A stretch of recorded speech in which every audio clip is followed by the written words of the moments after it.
Assalamualaikum warahmatullahi wabarakatuh. Perkenalkan, nama saya Diandini dengan rangkaian Gajija 17051025 dari Klasik. Di sini saya ingin membuat video pengatur tugas absen pertemuan 7. Pada modul pertemuan 7 di sini membahas tentang fragmentation. Fragmentation itu sendiri didefinisikan berasal dari kata fragment secara sederhana, berarti pecahan atau bagian-bagian kecil dari suatu yang lebih besar.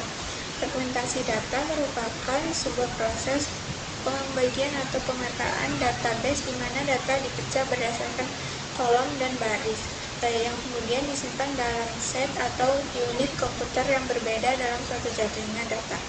Dari tujuan fragmentasi juga ada pengelola data memiliki peranan yang sangat penting, terutama ketika berurusan dengan database yang besar dan kompleks. Adapun tujuan dari fragmentasi itu yang pertama mempermudah manajemen data karena data dibagi ke dalam tabel-tabel yang kecil dan terfokus.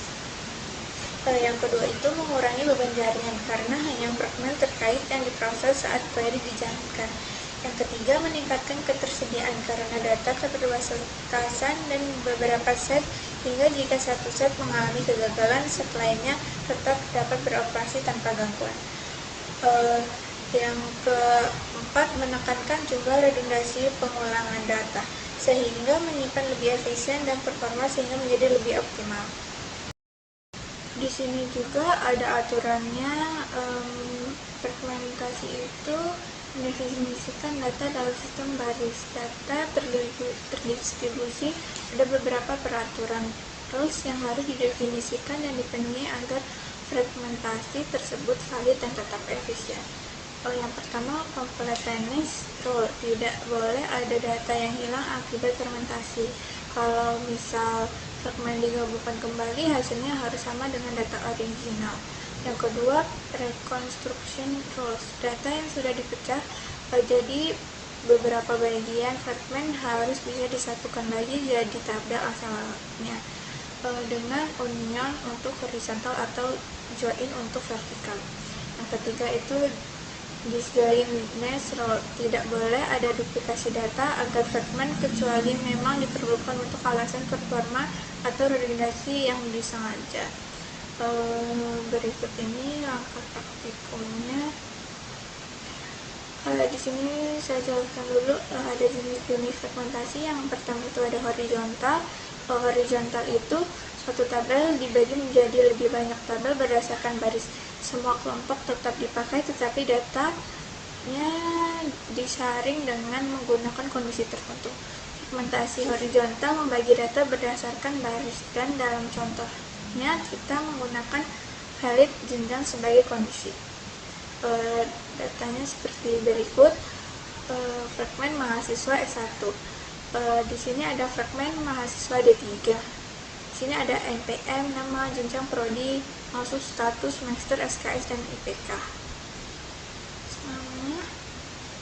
Yang kedua itu ada vertikal. Berbeda halnya dengan fragmentasi horizontal. Fragmentasi vertikal membagi tabel berdasarkan kolom.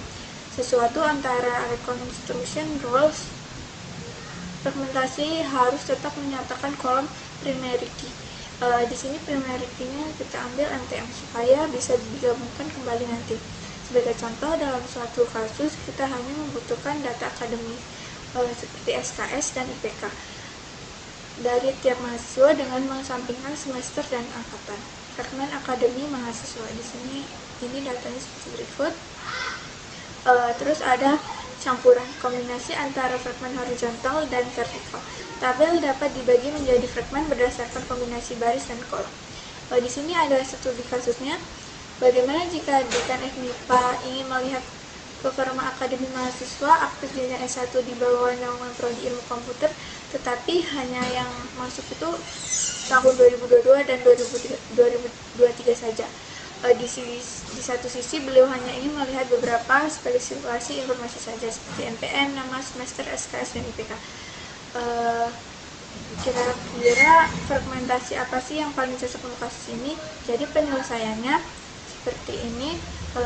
Adalah fragmentasi campuran dari berikut contoh implementasi dan fragmentasi campuran berdasarkan studi kasus di bawah ini. Kita mulai dulu dari langkah praktikumnya. Pertama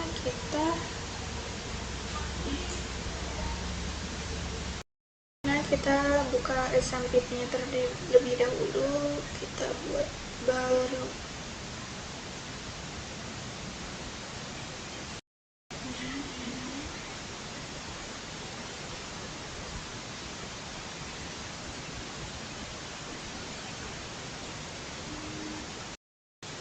Nah, di sini kita sudah membawa tabel mahasiswa.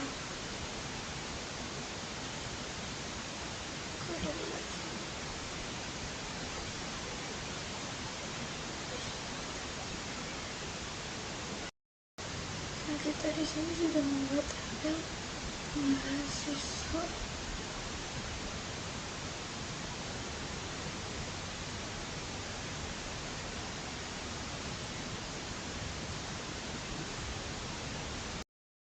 Nah, di sini ada seperti ini. Terus di strukturnya NPM yang jadi premier di sini. Terus lanjut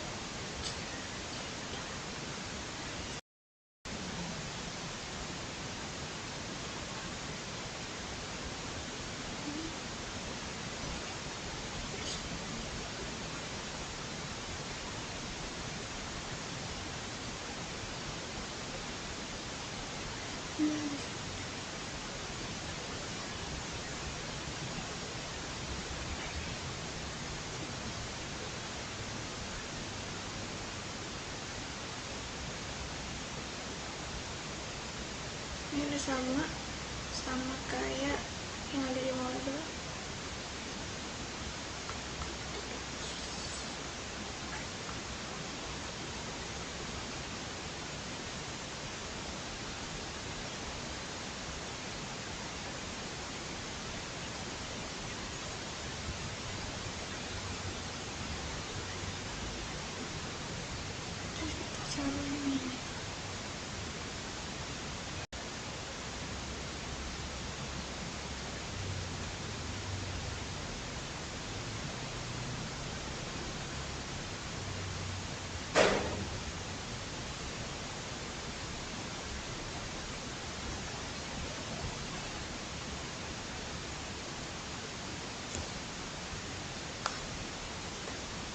Sekian penjelasan yang dapat saya sampaikan. Saya Ayu. Wassalamualaikum warahmatullahi wabarakatuh.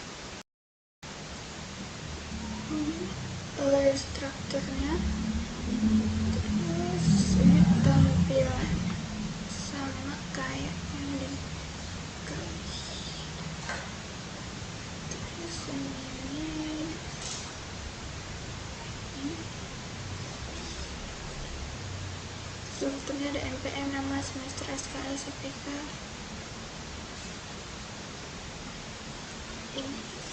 Ini NPM, nama, semester, SKS, IPK. Sekian penjelasan yang dapat saya sampaikan. Saya Ayu. Wassalamualaikum warahmatullahi wabarakatuh.